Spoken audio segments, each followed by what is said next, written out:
عشا ندير معاكم الملوخية التونسية على السريع. في هالبنات ما يعرفوهاش. ما احنيش نبو هنا نبو الملوخية، طبعا العنصر الأساسي نبو زيت زيتونة، نبو ورقة رند مبدئيا. بالنسبة للحم متبل من أمس، لحم بقري متبلته من أمس حطاطة في زيت زيتون، كشيك صغير طماطم حقة تقدري تستغني عليه، ملح فلفل أكحل تابل وكروية، وزوز كواشيك كبار تومة. يعني هنايا عندي 10 طروف، فكل طرف تبغوا تقصوه بالحجم هذا، تمام؟ لأن على كل كشيك ملوخية طرف لحمة، فهمتوها؟ يعني هنا بما إن عندي 10 طروف لحم، فبنحط 10 كواشيك ملوخية.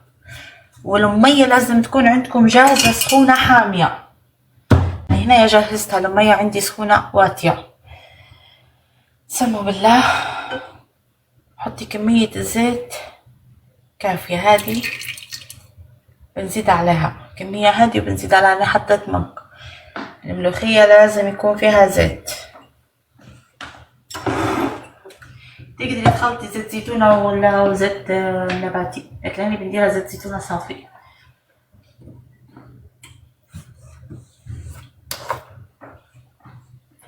على كمية الزيت هذيك بنزيد زيت الأمانة. يعني شفتوا يبي يوصل لغاية هنا على الأقل حشي الفوقانية، فبنزيد كمية الزيت. يعني في بحطوا 10 كواشيك، 10 كواشيك كبار ملوخية. لو لقيتيها محتاجة زيت زيدي الزيت. طبعا اللي هنا مش محتاجة زيت، يعني عندي كمية كافية. انت على كل مقدار اللي بتحطيه لازم الملوخية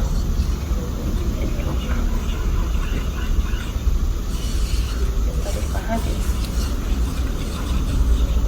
تحمقوا فيها لأن تدوس هنا مش فيها التكتلات وتجيبها معكم.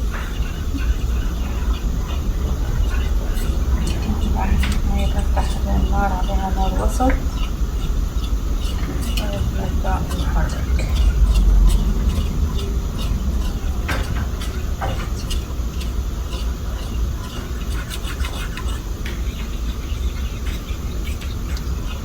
هي طبعا تاخد مني 12 ساعة تطيب، وكل واحدة كيف يطيبها. بدي تاخد منها 6 ساعات، بدي تطلق في الصمج بالضبط. لا يعني على الطريقة اللي قديمة هلبا خليني الطريقة هذه.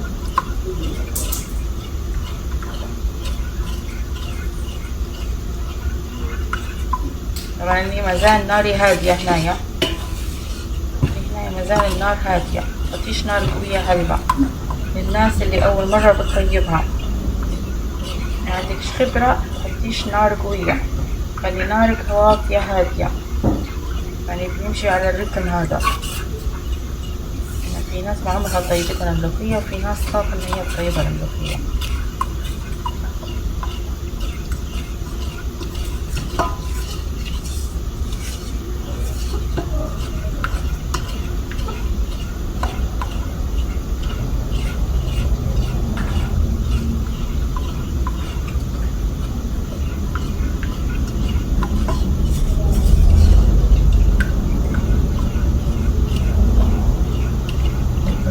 متنسوش كمية الزيت هذه مع كمية الزيت اللي حطيناها مع اللحم مرة طالعة، يعني لازم تطلع هلبا زيت الملوخية. بعدين طيبتها معاكم في وصفة، قلت لك خلي نعاود نطيبها تاني معاكم، ان في هلبا ناس سألوني عليها.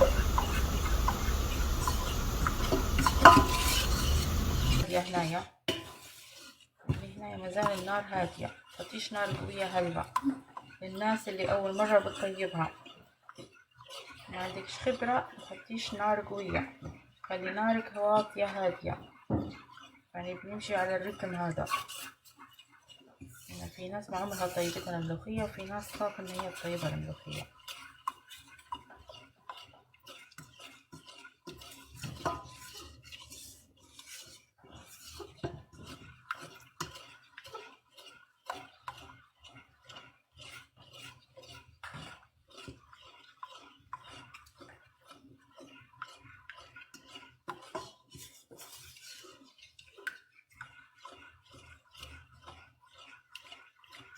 متنسوش كمية الزيت هذه مع كمية الزيت اللي حطيناها مع اللحم امورها تمام. يعني لازم تطلع هلبة زيت الملوخية بعدين. طيبتها معاكم فيما سبق، قلت لكن خلي نعاود نطيبها تاني معاكم، لأن في هلبة ناس سألوني عليها.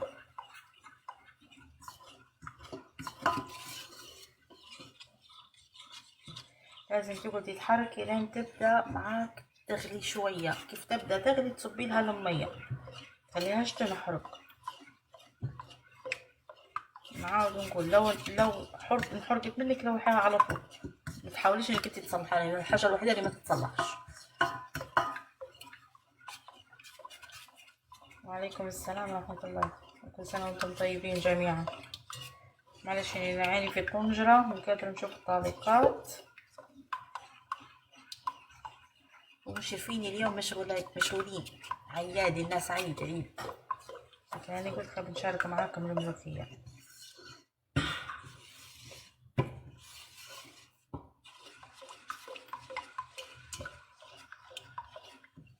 تبقى تتحركي بالطريقة هذه لين تبدأ تطلع أول فقاعات متاعها. تبدأ تغلي صبي لها المية السخونة، ضروري مية سخونة مش مية باردة.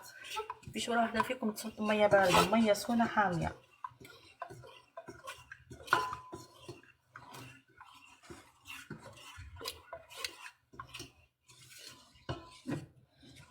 بعد ما تحطوا المية، احنا هنايا بعد ساعتين هي تغلي على النار، نار وسط.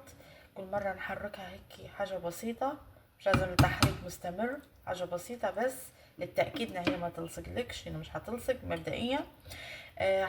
حنخليها 3 ساعات تانيات، يعني من هنا للساعة 10 او 10 ونص. نخلي المية تزيد تنزل اكتر من هيك للنص شوية، تمام. ونحط طريفات اللحم ونخليها تطيب 3 ساعات تانيات. لا، تاني يوم نطفي النار، تاني يوم نكمل تطيبها، نضلها الصبح بكري ونكمل تطيبها. واخر حاجة نحط لها قرن فلفل اخضر، وكان ما عندكش حطي قرن فلفل احمر جاف، تمام. بس وحطوا البهارات اللي قلت لكم عليها من بكري، اللي هم الكبابة وشوش الورد وشوية قرفة الطحنين، وترشيهم في الأخير بعد ما تطفي نارك. بس هي هذه. للناس اللي حضروا معايا اللايف من بكري، حطينا الملوخية مع بعض على اللايف. تعالوا نشوفوها بعد ساعتين على النار، بعد ساعتين على النار ملوخية فقط. طبعا هنايا المرحلة هذه ما قبل الأخيرة. تعالوا نشوفوا كمية المية الملوخية لوين وصلت. طبعا هي طبعا كانت لهنايا الحاشية، كانت لفوق، تمام. نزلت للنص، أنا توا في نص الطنجرة. في المرحلة هذه نيجي بندير، بنضيف اللحم، بنضيف اللحم وبنخليها تكمل الطيب، تمام. نبدأ نضيف اللحم شوية، بسم الله.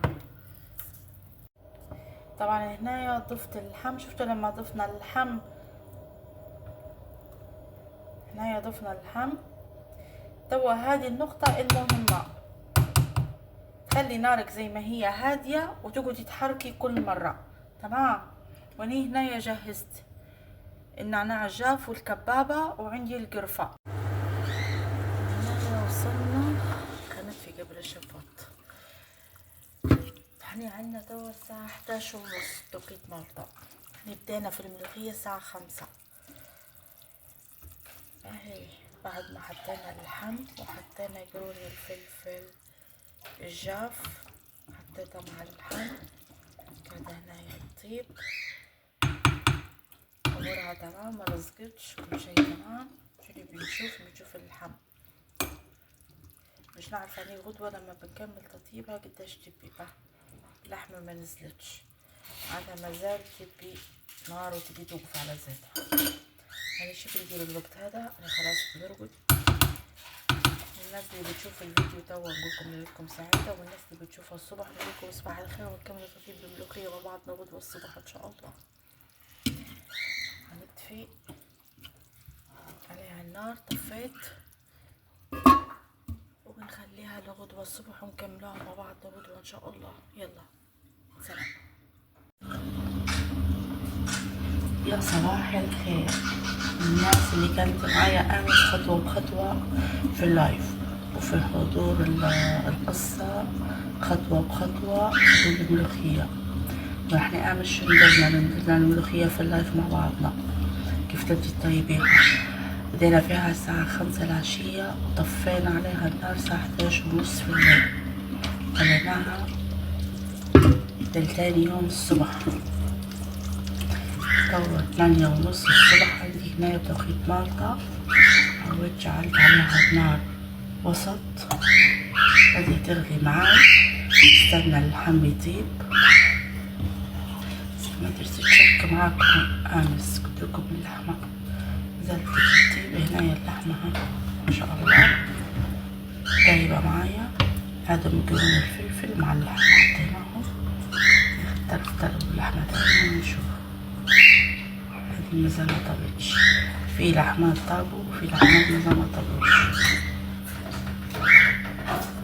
اللحمة اللي تبدأ سمكها ركيك شوية طابت اوريدي، اللحمات التانيات اللي غلات شوية اللي زي هذه مازال ما طابتش.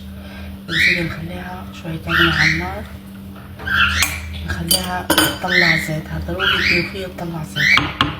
في الأثناء هذا نجي عندي هنايا الكبابة اللي هي هذه حبيبات، في حبة الفلفل الأكحل بس غليظة شوية ولونها على البني الداكن، وعندي نعناع جاف، وهنا اللي عندي باودر بتاع القرفة. هذا كلهم نديرهم باودر. وآخر حاجة بعد ما توقف على زيتها تنوريها بالرش ونطفي النار ونحولها. خلاص لازم تتحول من ما تخليش القرفة والكبابة والحشيش هذي تغلي. تمام كده وصلنا لآخر الخطوة اللي هي تكون جهزت معانا. نصورها ونوريها لكم بعدين. صباح الخير للناس اللي ما تتطوع، وتصبح على خير الناس اللي مشيت القدام. تعالوا بنوريكم الملوخية بعد ما طفينا عليها النار وبردت وهدت نظمت أمورها. تعالوا شوفوا كيف ولت، شفتوا كيف هدت طلع زيتها، أمورها ما شاء الله. شفتوا لازم تكون فيها طبقة الزيت هذه ضروري. لما تيجي تصبي في الصينية تقدميها تحركي وتقيمي، يعني من اللوطة لفوق. شفتوا لما تقيمي من اللوطة لفوق هتطلع كمية بسيطة في الطبق الزيت، مش هتطلع لك الكمية هذه. فتحركي وتصبي في الطبق. تمام. وكنا مع بعضنا طيبنا الملوخية خطوة بخطوة.